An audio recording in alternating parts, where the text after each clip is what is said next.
बिस्मिल्लाहिर्रहमानिर्रहीम। अल्लाहुम्मा सल्ली व सल्लिम अला नबिय्यिना मुहम्मद। अस्सलाम वालेकुम डियर स्टूडेंट्स एंड व्यूअर्स, मैं हूं सर उमर और आप देख रहे हैं केम फॉर यू, केमिस्ट्री आपके लिए। डियर स्टूडेंट्स, आज हम एक और इंपॉर्टेंट सेपरेशन टेक्निक पढ़ने जा रहे हैं जिसका नाम है क्रोमेटोग्राफी। क्रोमेटोग्राफी भी सॉल्वेंट एक्सट्रैक्शन की तरह डिस्ट्रीब्यूशन फिनोमिना पर ही बेस करती है। ये सारा फॉर्मूला हम समझेंगे, क्रोमेटोग्राफी की टाइप्स कौन कौन सी हैं, किस प्रिंसिपल पे काम करती है, इन सब की बात करेंगे। लेकिन सबसे पहले बात करते हैं कि क्रोमेटोग्राफी का लफ्जी मतलब क्या है। क्रोमेटोग्राफी का जो लफ्ज है वो एक ग्रीक वर्ड क्रोमेटो से निकला है, ग्रीक वर्ड क्रोमेटो से, और जिसका लफ्जी मतलब है कलर राइटिंग। लफ्जी तर्जुमा क्या है बेटा? रंगीन लिखाई। इस बात को समझने के लिए मैं आप लोगों को पेपर क्रोमेटोग्राफी, क्रोमेटोग्राफी की एक टाइप है जो कि हमने नेक्स्ट लेक्चर में बहुत डिटेल से उसको डिस्कस करना है, ब्रीफली आपको उसके बारे में बताऊंगा, क्योंकि एक प्रैक्टिकल मिसाल के साथ ही प्रैक्टिकल चीजों की समझ आती है। इसलिए बेटा ये आपके सामने पेपर क्रोमेटोग्राफी की एक स्ट्रिप है। क्रोमेटोग्राफी के जरिए से भी हम मिक्सचर के कंपोनेंट्स को एक दूसरे से अलग करते हैं। तो ये दो कंपोनेंट्स आपको एक दूसरे से अलग नजर आ रहे हैं। टेक्निक के अंदर किया क्या गया था कि इन दोनों का एक मिक्सचर जो था, दोनों का एक मिक्स किया हुआ जो सॉल्यूशन था, उसका एक यहां पे एक स्पॉट लगाया गया था, एक निशान लगाया गया था उसका। और क्रोमेटोग्राफी करने के बाद ये दोनों कंपोनेंट्स जो है ये ऊपर को मूव करते हुए गए और एक कंपोनेंट अलग हो गए। जैसे ऊपर आपको येलो वाला ऊपर नजर आ रहा है, ये ज्यादा ट्रेवल कर गया ऊपर को, और दूसरा कंपोनेंट नीचे रह गया जो कम ट्रेवल किया और नीचे रह गया। तो ये सारा क्रोमेटोग्राफी करने के बाद ये आपको दो स्पॉट्स नजर आ रहे हैं जो रियल में आपका बेटा आपके एफएससी में प्रैक्टिकल भी है। ये जो आपको मैं स्ट्रिप दिखा रहा हूं ये आपके एफएससी के प्रैक्टिकल्स का हिस्सा है। अब इसके अंदर होता है कि हम ब्रीफली जरा बात करेंगे कि जिन कंपोनेंट्स को हमने अलग करना था उनका यहां पे एक स्पॉट लगा दिया जाता है। जिस मिक्सर के कंपोनेंट्स को, सपोज दो कंपोनेंट्स हैं ए और बी, तो उनका एक सॉल्यूशन बना के उनका यहां पे एक स्पॉट लगा दिया जाता है। और उसमें इस टेक्निक में पानी होता है आमतौर पे जो कागज के ऊपर, कागज एक इनर्ट सॉलिड है जो किसी रिएक्शन में, किसी कह लें कि मसले में हिस्सा नहीं लेता खुद से, सिर्फ सपोर्ट फ्राहम करता है सारे प्रोसेस के लिए। तो कागज के ऊपर पानी जज़ब होता है, रुका हुआ होता है कागज के रेशों के ऊपर हाइड्रोजन बॉन्डिंग के थ्रू। वो जो पानी है वो बेटा रुका हुआ होता है, मूव नहीं करता, उसको हम बोलते हैं स्टेशनरी फेज। तो आपका ये जो फॉर्मूला था पीछे डिस्ट्रीब्यूशन का, तो पानी की जगह मैं यहां पे एक जनरल वर्ड यूज करने लगा हूं, स्टेशनरी फेज।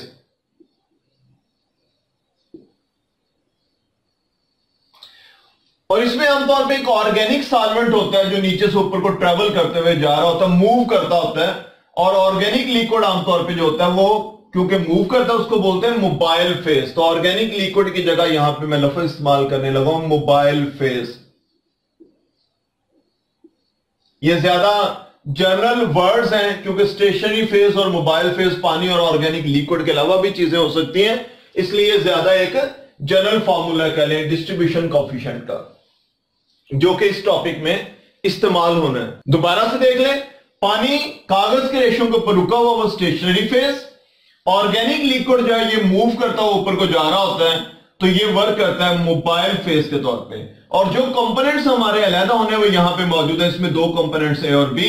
तो ऑर्गेनिक लिक्विड नीचे से ऊपर जाते हुए बेटा इन कंपोनेंट्स को ऊपर को अपने साथ लेके जाने की कोशिश करते हैं अपने अंदर हल करके। और पानी अपने अंदर, पानी सारे कागज के ऊपर वो कह लें कि जज़ब है, रुका हुआ है, तो वो पानी अपने अंदर हल करके इनको नीचे रखना चाह रहा है। पानी की और ऑर्गेनिक लिक्विड की जो बाहमी कश्मकश है कह लें, ऑर्गेनिक लिक्विड कंपोनेंट्स को अपने साथ लेके जाना चाह रहा था, पानी रोक के रखना चाह रहा होता है। अच्छा, एक कंपोनेंट फर्स्ट कर लें, जैसे आपके सामने इधर है, एक कंपोनेंट ज्यादा ऊपर चला गया, एक कंपोनेंट नीचे रह गया, यहां से ट्रेवल करते ऊपर को गए। इसका मतलब क्या है? इसका मतलब यह है कि ये ऑर्गेनिक लिक्विड इधर से एक कंपोनेंट को ज्यादा कह लें ऊपर लेके जाने में कामयाब हो जाता है। ऑर्गेनिक लिक्विड नीचे से ऊपर मूव करता हुआ जा रहा होता है, एक कंपोनेंट ज्यादा अगर ऊपर चला गया है तो इसका मतलब यह हुआ कि वो जो कंपोनेंट ज्यादा ऊपर चला गया है वो ऑर्गेनिक सॉल्वेंट, ऑर्गेनिक लिक्विड या मोबाइल फेज के अंदर ज्यादा सॉल्युबल था। उसकी मोबाइल फेज के लिए अफिनिटी, अट्रैक्शन, कशिश, उसमें हल होने की एबिलिटी ज्यादा थी, वो ज्यादा ऊपर निकल जाता है। और एक कंपोनेंट जो फर्स्ट कर ले वो नीचे रह जाता, थोड़ा सा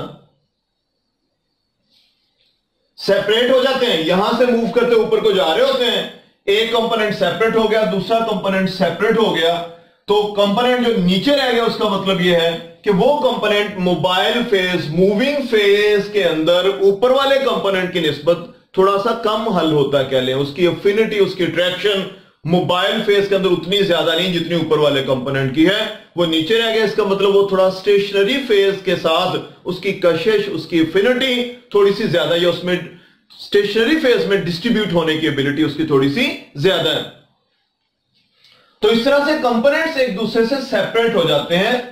किसी की मोबाइल के लिए अफिनिटी या अट्रैक्शन ज्यादा, किसी की स्टेशनरी फेज के लिए अफिनिटी या अट्रैक्शन ज्यादा होती है, तो जिसकी स्टेशनरी फेज के लिए अफिनिटी ज्यादा वो नीचे, और जिसकी मोबाइल के लिए अफिनिटी ज्यादा वो ज्यादा ऊपर चला जाता है, मोबाइल फेज के साथ मूव करता हुआ। तो कंपोनेंट्स एक दूसरे से सेपरेट हो जाते हैं। कुछ कंपोनेंट्स ऐसे होते हैं जिनकी मोबाइल में कह लें कि कंसंट्रेशन या हल होने की एबिलिटी ज्यादा होती है, और जैसे ही ऊपर ब्लैक वाला है, और उनकी स्टेशनरी फेज के अंदर हल होने की एबिलिटी या उनकी मिकदार कम होती है, तो उनकी के की वैल्यू जो होगी वो ज्यादा आती है। जैसे कि इस ब्लैक वाले की के की वैल्यू ज्यादा है, ये मोबाइल फेज के अंदर ज्यादा सॉल्युबल था और स्टेशनरी फेज के अंदर कह लें निस्बतन कम सॉल्युबल था। और जो कंपोनेंट नीचे रह गया है उसका मतलब ये होता है उसकी के की वैल्यू कम है, डिस्ट्रीब्यूशन कोएफिशिएंट की वैल्यू थोड़ी है। थोड़ी का मतलब क्या हुआ कि उसकी मोबाइल फेज के अंदर जो डिसॉल्व होने की एबिलिटी है, उसकी कंसंट्रेशन वो थोड़ी होती है, और उसकी स्टेशनरी फेज के अंदर डिसॉल्व होने की एबिलिटी या कंसंट्रेशन थोड़ी सी ज्यादा। तो ऊपर वाला फैक्टर अगर थोड़ा, नीचे वाला ज्यादा हो तो उसकी वैल्यू कम आया करती है। अगर किसी इक्वेशन में ऊपर वाला फैक्टर ज्यादा हो, नीचे वाला फैक्टर कम हो, तो उनकी वैल्यू ज्यादा आया करती है। तो जिनकी के वैल्यू ज्यादा है वो मोबाइल फेज के अंदर ज्यादा सॉल्युबल होते हैं, स्टेशनरी फेज के अंदर कम सॉल्युबल होते हैं। और जो कंपोनेंट नीचे रह जाते हैं वो मोबाइल फेज के अंदर कम सॉल्युबल होते हैं, स्टेशनरी फेज के अंदर ज्यादा सॉल्युबल होते हैं। इस तरह से वो कंपोनेंट्स नीचे रह जाते हैं। तो बेटा ये ब्रीफली इस केस को डिस्कस कर लेने के बाद मैं जरा जाता हूं अपने असल टॉपिक की जानब दोबारा से। ये हमने डिटेल से बेटा पढ़ना है नेक्स्ट लेक्चर के अंदर भी, लेकिन यहां जो टर्मिनोलॉजी यूज होनी थी सिर्फ उसको समझाने के लिए मैंने इस एग्जांपल को आपके सामने चूज किया है। हमारा नेक्स्ट लेक्चर डिटेल से इसी पेपर क्रोमैटोग्राफी के बारे में होगा। तो टर्मिनोलॉजी हमारे पास जो यूज हुई है वो एक स्टेशनरी फेज वर्ड,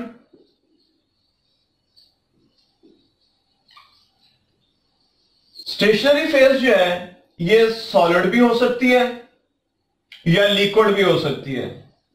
जैसे अभी हमने जो, क्योंकि हमारा आगे पेपर क्रोमैटोग्राफी डिटेल से है ना टॉपिक, और पेपर क्रोमैटोग्राफी में जो स्टेशनरी फेज होती है वो लिक्विड होती है, पानी होता है जो जज़ब होता है कागज के ऊपर, तो इसलिए हम इसको ज्यादा भी डिटेल से बात की हमने इसके बारे में। और अगर लिक्विड स्टेशनरी फेज होगा तो आमतौर पे ये एडसॉर्ब होता है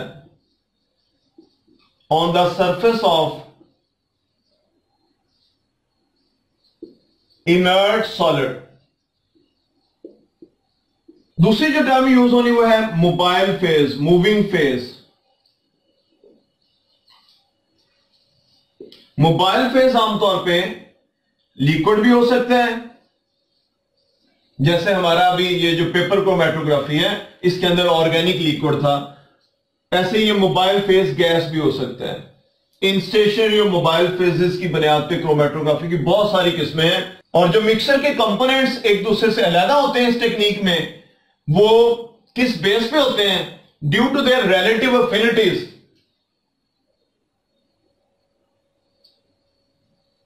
components of mixture separate due to their relative affinities for stationary and mobile phases।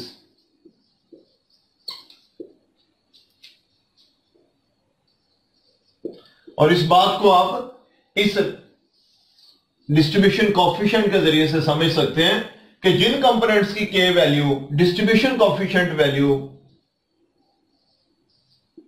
ज्यादा होगी, वो ज्यादा कह लें मोबाइल फेज के साथ ज्यादा चले जाते हैं, मोबाइल फेज में वो ज्यादा सॉल्युबल होते हैं, वो ज्यादा ऊपर चले जाएंगे। और जिन कंपोनेंट्स की के वैल्यू कम होगी, थोड़ी होगी, वो ज्यादा स्टेशनरी फेज के अंदर हल हो जाते हैं, वो मोबाइल फेज के अंदर उतना ज्यादा हल नहीं होते, वो स्टेशनरी फेज के अंदर सॉल्युबल ज्यादा होते हैं, वो आमतौर पे नीचे रह जाते हैं। और जो मोबाइल फेज के अंदर ज्यादा सॉल्युबल थे, वो जैसे भी हमने पेपर क्रोमैटोग्राफी में देखा, वो ज्यादा ऊपर या ज्यादा आगे निकल जाते हैं। और जिन कंपोनेंट्स की के वैल्यू कम होती है, यानी स्टेशनरी फेज के अंदर ज्यादा सॉल्युबल होते हैं, वो नीचे या पीछे कहने रह जाते हैं। वो दोनों कंपोनेंट्स एक दूसरे से, या दो से ज्यादा कंपोनेंट्स भी हो सकते हैं, वो एक दूसरे से सेपरेट हो जाते हैं इसकी बुनियाद पे, due to their relative affinities for stationary and mobile phases. Stationary phase की बेस पे क्रोमैटोग्राफी की दो टाइप्स हैं। Types of chromatography on the basis of stationary phase. Stationary phase हमने दो टाइप की पढ़ी थी, सॉलिड और लिक्विड। जिस क्रोमैटोग्राफी में स्टेशनरी फेज सॉलिड होगी, उसका नाम होता है एडजॉर्प्शन क्रोमैटोग्राफी।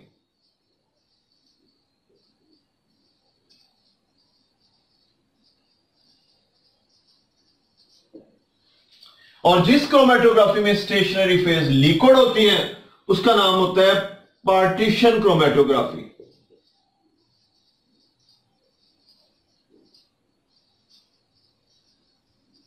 एडजॉर्प्शन क्रोमैटोग्राफी में जैसे भी हमने बात की, जो स्टेशनरी फेज है ये सॉलिड होती है। स्टेशनरी फेज इसमें क्या होती है? सॉलिड होती है। और मोबाइल फेज लिक्विड या गैस कुछ भी हो सकती है, ऑलरेडी इन दोनों में से कोई भी हो सकती है मोबाइल फेज जो है, लेकिन स्टेशनरी फेज इसके अंदर सॉलिड होती है। और कंपोनेंट्स होते हैं जिन्होंने अलहदा होना होता है एक दूसरे से। ये बहुत तफसील से आपकी बुक में डिस्कस नहीं किया गया, दो तीन लाइनों में बस है बात। जो वैसे इसकी एग्जांपल जो है वो कॉलम क्रोमैटोग्राफी है, थिन लेयर क्रोमैटोग्राफी है, लेकिन वो आपकी बुक में उनको डिटेल से मेंशन नहीं किया गया। उनके अंदर क्या होता है, जो स्टेशनरी फेज होती है वो सॉलिड होती है, सिलिका या इस टाइप की चीजें होती हैं, और कंपोनेंट्स उसके ऊपर जज्ब हो जाते हैं जिन्होंने अलहदा होना होता है। मोबाइल फेज उनको अपने साथ कह लें खींच के ले जाना चाह रही होती है, और कंपोनेंट स्टेशनरी फेज के ऊपर जज्ब होते हुए आगे बढ़ते चले जाते हैं। कुछ मोबाइल के साथ ज्यादा आगे बढ़ जाते हैं, जज्ब रहते हैं वो स्टेशनरी फेज के ऊपर ही, और स्टेशनरी फेज के ऊपर ज्यादा आगे बढ़ जाते हैं कुछ, और कुछ स्टेशनरी फेज के ऊपर ज्यादा आगे नहीं बढ़ पाते, थोड़ा पीछे रह जाते हैं। तो एक कंपोनेंट सेपरेट हो जाता है, दूसरा सेपरेट। मोबाइल फेज अपनी कह ले के एफर्ट करती है उनको अपने साथ लेके जाने की, और वो स्टेशनरी फेज के ऊपर जज्ब रहते हुए आगे की जाना पड़ते हैं, कुछ ज्यादा आगे बढ़ जाते हैं, कुछ पीछे रह जाते हैं। तो इस तरह से कंपोनेंट्स एक दूसरे से सेपरेट हो जाते हैं। और इसकी जो एग्जांपल है बेटा लाजमी नोट कर लेनी है आप लोगों ने, ये कॉलम क्रोमैटोग्राफी,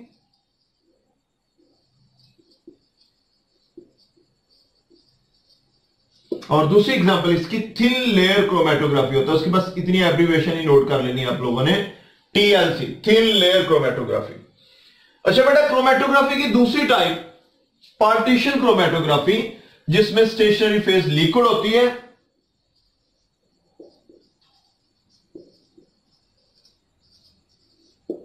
मोबाइल फेज इसके अंदर भी लिक्विड या गैस दोनों में से कोई भी हो सकती होती है। और इसके अंदर जिन कंपोनेंट्स ने एक दूसरे से अलहदा होना होता है, वो मोबाइल फेज के अंदर भी कह लें डिसॉल्व होते हैं, वो स्टेशनरी फेज के अंदर भी डिसॉल्व होते हैं। ये कंपोनेंट्स की पार्टीशन होती है, सही मायनों में पार्टीशन ला कह लें। यहां पे ज्यादा बेहतर अंदाज से लग रहा होता है कि मोबाइल फेज के अंदर भी उनकी कुछ कंसंट्रेशन डिसॉल्व होती है, और स्टेशनरी फेज के अंदर भी उनकी कुछ कंसंट्रेशन डिसॉल्व होती है। कुछ कंपोनेंट्स ऐसे होते हैं जो मोबाइल फेज में ज्यादा सॉल्युबल होते हैं स्टेशनरी की निस्बत, और कुछ कंपोनेंट्स ऐसे होते हैं जो स्टेशनरी में ज्यादा सॉल्युबल होते हैं मोबाइल की निस्बत। तो इस बेसिस पे कंपोनेंट्स एक दूसरे से अलहदा या सेपरेट हो जाते हैं, यानी इसके अंदर कंपोनेंट्स डिस्ट्रीब्यूट होते हैं, डिसॉल्व होते हैं in both stationary and mobile phase. Components दोनों फेजेस के अंदर कह लें कि डिस्ट्रीब्यूट होते हैं। इसकी एग्जांपल जो है ये भी इस टॉपिक के अंदर लिख लेना है, वैसे तो नेक्स्ट लेक्चर में डिटेल से आनी है, लेकिन ये एक शॉर्ट क्वेश्चन के तौर पे क्योंकि आ जाता है लहदा से टाइप्स वाला, तो वहां पे लाजमी आप लोगों ने बेटा 7 एग्जांपल लिखनी है। इसकी एग्जांपल है पेपर क्रोमेटोग्राफी।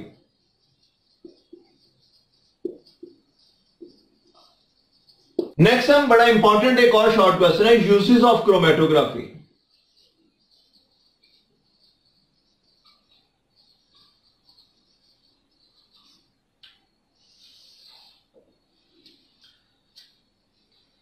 क्रोमेटोग्राफी की जो टेक्निक है ये ज्यादातर ऑर्गेनिक कंपाउंड्स की जो सिंथेसिस हम तैयारी करते हैं,